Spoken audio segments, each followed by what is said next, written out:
Facing issues with the Shortcuts app on your iPhone? It can be annoying, especially if you use it to automate tasks. This usually happens due to software glitches, outdated iOS, or incorrect settings. Here's how you can fix it step by step.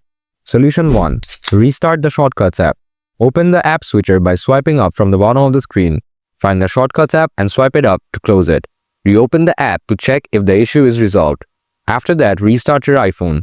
Solution 2. Offload the app. Open Setting. Tap General. Tap iPhone Storage. Find out Shortcut app. Tap Offload. Tap Offload again. Tap Reinstall. Solution 3. Turn off restriction. Open the Settings app. Scroll down. Tap Screen Time. Scroll down. Tap Content and Privacy Restrictions. Try to turn off these features. Solution 4. Re-enable Background App Refresh for Shortcuts. Open the Settings app. Tap General. Scroll down. Tap Background App Refresh. Ensure that Shortcuts is enabled for background activity. This allows the app to function properly even when it's not in the foreground. Solution 5. Reset all settings. Open the Settings app. Tap General.